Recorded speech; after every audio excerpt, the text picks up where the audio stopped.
Good morning, everybody. Today I'm going to work on a little Lux alarm clock. One with the little spinning wheel. I've already got it out of the case because that was quite a job. Even though the two nuts that are supposed to be holding the movement in didn't come with it. This I had to end up taking apart to get off because that would fit through the hole, that would unscrew to come off of here, but this, I could not unscrew this hand off of here because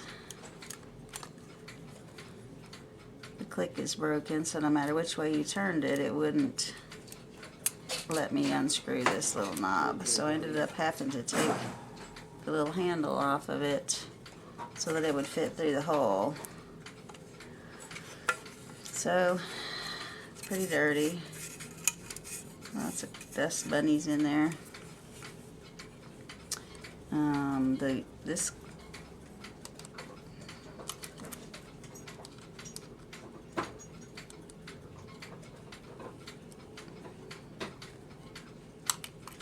Well, take my word for it. This spring is broken or not catching in the middle, so it doesn't wind. And this click is messed up. And kind of worn off, so it doesn't wind either. So I'm gonna get this apart and see if this spring is going to be usable or not. And I thought it was really cool because the little wheel spins when you... It has good action on the hairspring. When I put a little pressure, like if the spring was wound, and the little spinning wheel turns. And then this is your alarm, this little, if I could make it turn, the little hand on this little tiny clock turns as your alarm time. So I thought that was pretty neat. There should be a glass on the front of this, so this is loose because there's nothing taking up that extra space. I looked at some stuff to see about the Lux clock and what age it might be. I found this Canadian Clock Museum site. It has a picture of the clock. Lots of nice color in there. Mine does not, since it's been without a glass for probably quite some time, so it's all kind of just brown paper. And my little hour hand I noticed was broken. I've only got this little short piece. I thought the short piece pointed to the time, but it has a longer arm on it. It talks a little bit about different companies and when things were made. And then they've got different images of different clocks. So that was real cool. There's a bunch of them for sale online. What it looks like with the glass on it.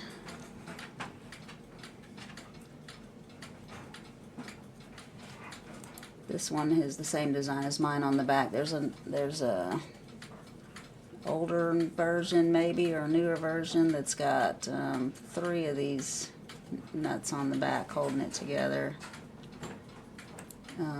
This one is the same on the bottom, the little rivets on the bottom. They're saying 1939. I don't know. I went to this alarm clock doc, and he talks about the Lux Manufacturing Company. Started in 1914. Paul Lux and his wife Carolyn, and they had 2 sons, Fred and Herman, so they continued the business on when he died in 1947. They were based on 95 Johnson Street, Waterbury, Connecticut. They made clocks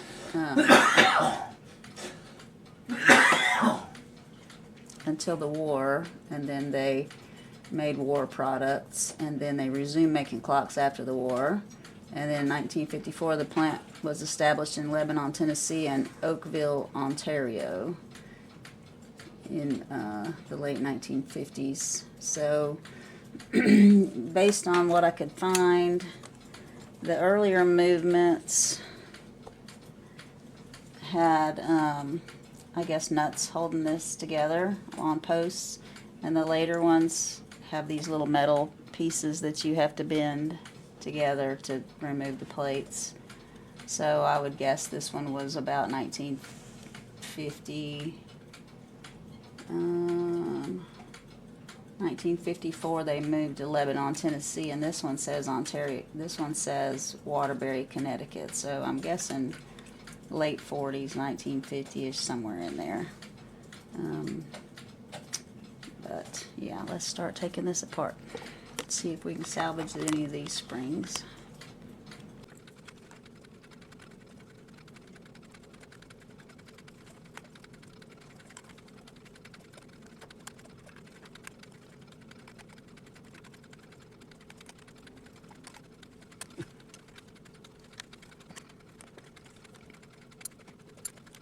Oh.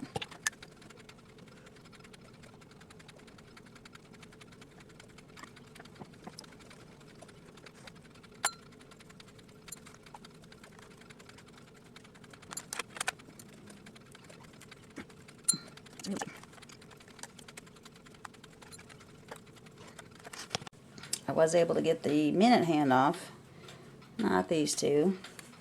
So I turned over and looked more carefully.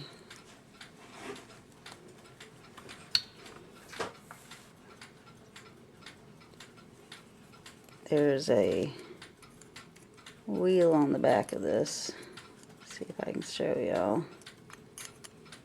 Right here. When the hour hand goes up and down, the whole wheel goes up and down.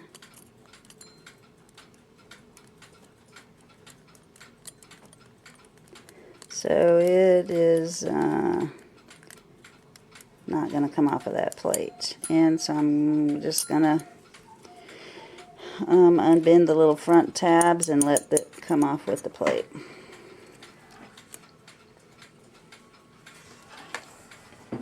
Still not having any success with this clock. There's no way to lift that up, so I took a bunch of pictures, pinched these together, and I'm just going to start taking it apart from the back. But this won't come off either. I'm just fighting and fighting with this little piece.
Some of these do not want to straighten.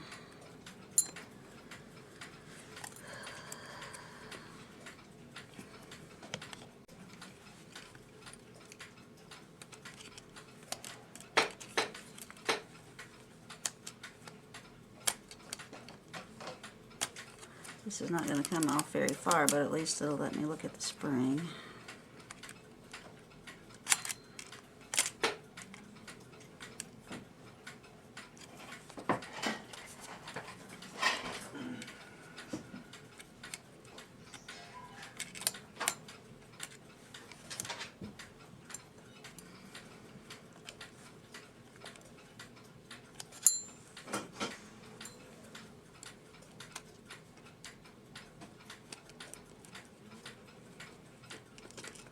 I did take the hairspring out first.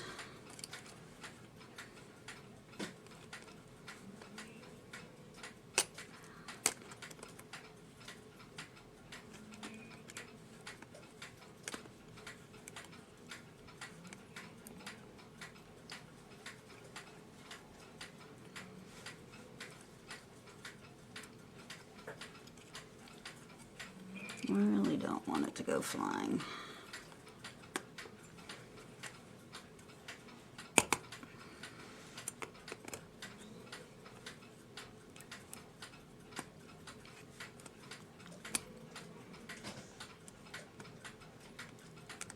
Alright, I'd be ready to take it apart if that piece had cooperated.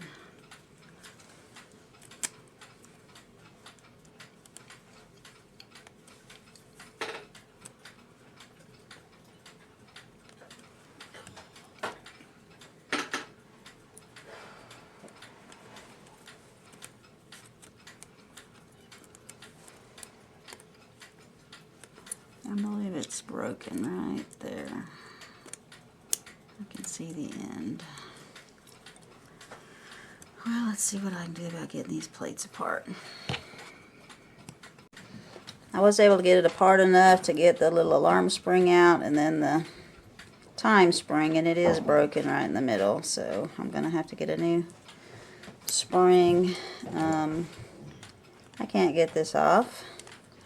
I'm going to slip some wheels out and clean them and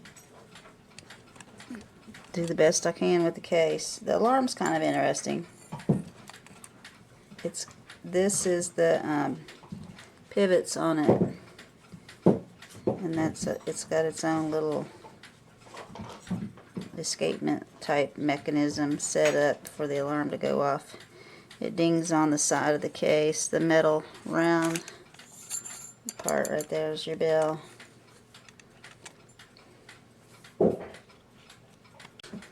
So, alarm spring, this little alarm piece here, time spring,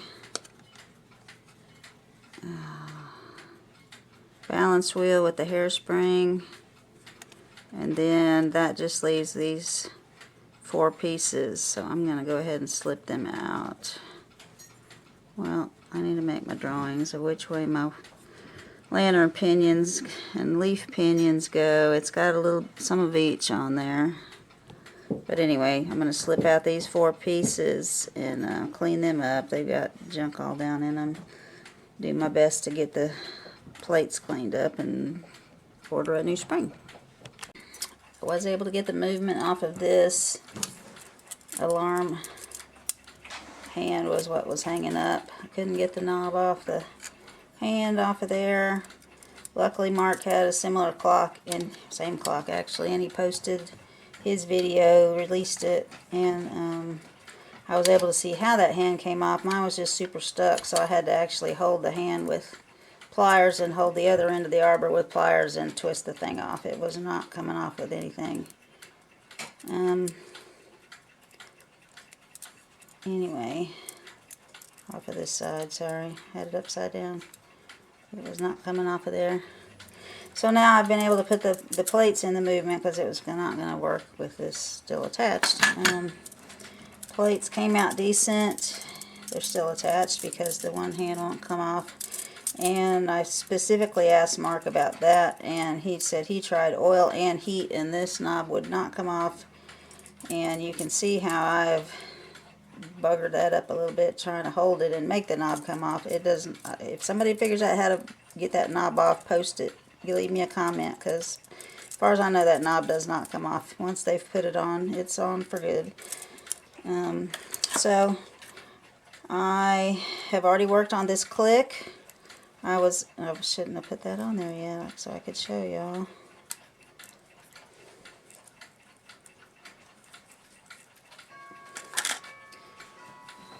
The little dot on the back, I filed it smooth, tapped it back through, got it to raise up a little bit, took my dikes, lifted the rivet out of there, took the click off, filed it smooth, flipped it over because both sides are pretty much the same on that.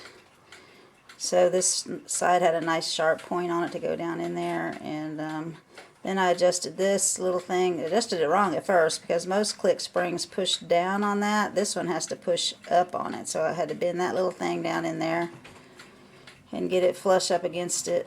If you take a screwdriver and lift it here and push the tip down, you can get the tip down where you want it next to the click spring real nice. And now I've got a nice clicker. So I've already oiled this, as you can probably see from the oil in the bottom of my thing. And I'm gonna just slip that back on there.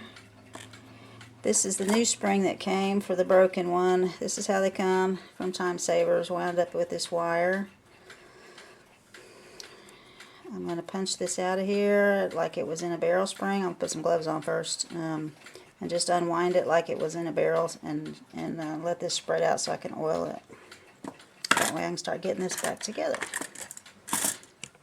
Well, there it is, cleaning back together after much struggling. There's the new spring on there.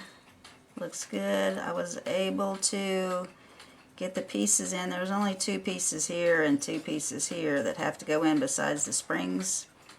So I got this spring in, put a zip tie on it, put these 2 in. Well, there's the escapement wheel and the fork too, but there's only 2 wheels besides that. And so I got this side in and mashed these down closed and kind of open them up a little bit just to hold it. Got everything on except the new spring, and then spread it enough to get the new spring in there. I didn't have it wound or zip tied or anything. I just had it loose. I had the end kind of poking out this way where it would catch on this little tab, and wiggled it up under the case and snapped it down and got everything back in place. Everything over here was pretty much in place still. Every time I touch this alarm it goes off. But yeah, this is, my click is holding very well. It's winding good. So I'm going to have an alarm and a time now. I didn't do either one before. Let's take these off. Well, we'll leave it on for now. I've just got to put the hairspring back in and get it running. So I'll make a little, I've already put a little dot of oil in each one of those cups, and I've oiled all my pivot holes. It does like to alarm. It should be alarming because it's not on the little drop-off spot yet. But I bumped it, so it thinks it's at the little drop-off spot.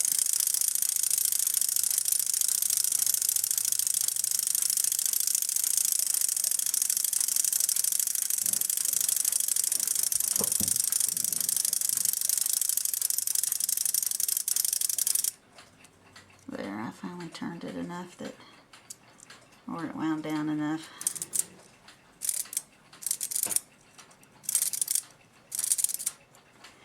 Okay. I don't have a little knob for this. I did bid on one on eBay that was like $12.99. It has the glass and it has all the knobs for the back, so if I get that, that'll be a good deal. Let's put this back in, see if it's going to run.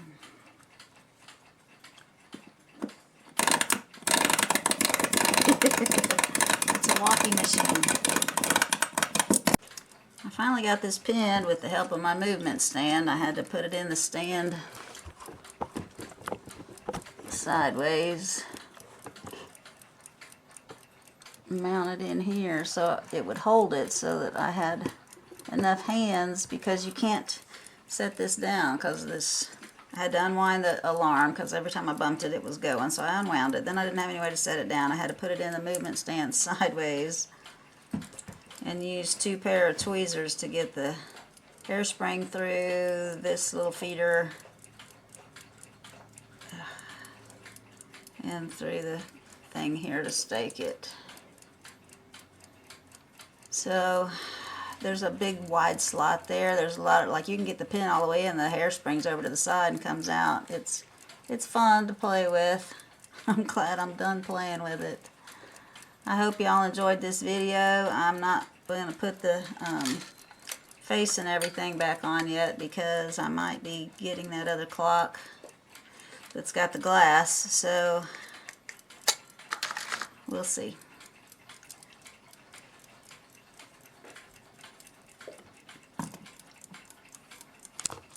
Okay, I had to put it in the case because I wanted to see the little wheel turn, and there's no way to really test it.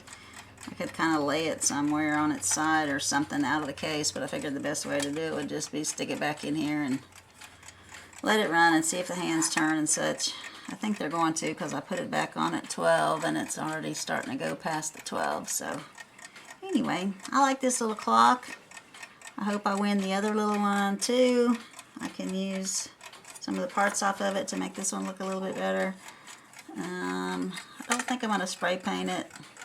I know it's not in the best shape, but I would like to get a glass on it. So this is my little alarm shut off. I didn't even play with that yet, but I didn't put the alarm hand back on because I just kind of loosely stuck this one on so that I could get things back apart again if I do get that other one, because I'm going to have to slip this out and put the glass in there.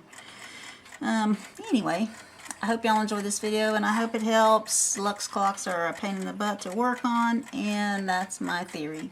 I probably will never get another one because they're difficult.